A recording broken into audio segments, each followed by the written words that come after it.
everyone, it's Justine and welcome back to Stenciling class. Today we're focusing on misting and more, and tomorrow will be the final day of stenciling class. Today I'm going to show you a little bit on misting in this card tutorial, and there are 3 card tutorials today, so don't forget to check out the other 2. That would be amazing. Also, please don't forget to click on the share button below and share this video with all your friends on social media so that we can get enough engagement for me to do a class for March. So to get started, I'm taking a piece of Neenah Solar White cardstock that measures 4 by 5 1/4. I am attaching a stencil from Clarity here onto the panel.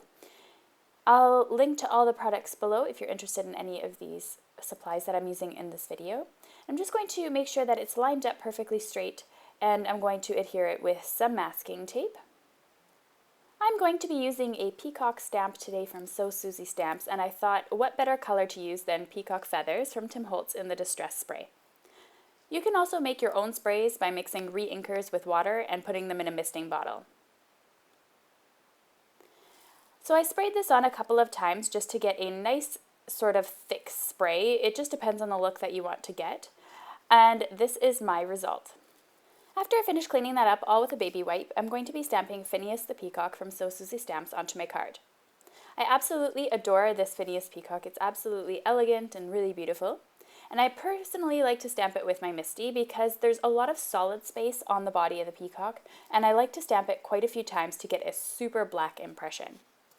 I know before when I was stamping I would always get a good impression, but for whatever reason since I've got the Misty, I'm obsessed with stamping things, especially in black, more than a few times to get that really true black look.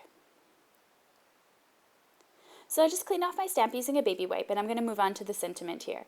I thought I'd make sort of a humorous card for today's video, and I'm also designing actually for So Susie Stamps today, so I'm kind of killing 2 birds with 1 stone here.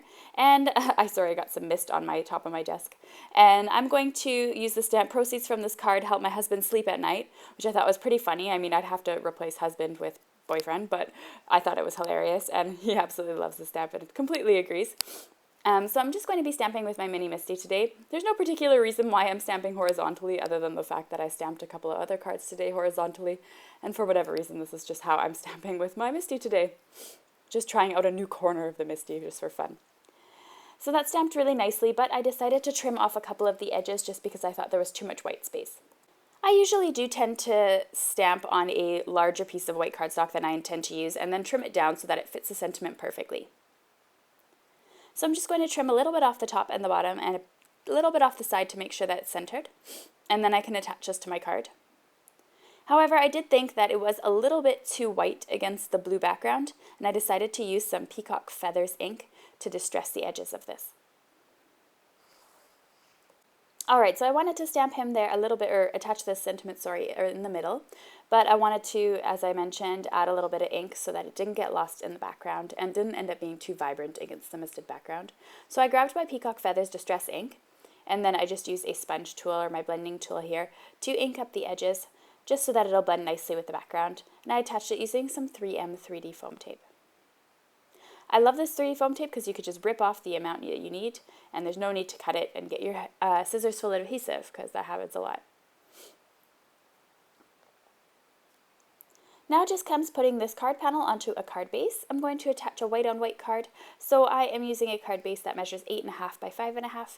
It's scored in the middle there at 4 1/4 inches to make a top folding landscape card. And I'm going to attach this with some 3D foam tape as well. I personally tend to use a lot of 3D foam tape when I'm making these cards because I don't like any sag in my cards. Nobody likes sag in any place, region, or anything. So I thought that just a little bit of 3D foam tape would work. Maybe this is a little excessive for some, but I personally like that. So I'm just going to attach my panel now to the card. It has this really nice white border around it that just makes it pop. And I hope you enjoyed today's card tutorial on misting. Don't forget to check out the other 2 videos today. Here's a final look at the card and a little bit of a close-up of how the misting looks on the background. If you're interested in any of the supplies that used, they are linked to below in the video description or over on my blog with photos. You can click on the top there to visit my blog, over on the right to subscribe to my channel, or you can click on the photo there to access yesterday's class. Thanks so much again for watching, and I'll catch you tomorrow for the last day where we're going to do some comparisons on the different mediums we used in this class. Thanks for watching.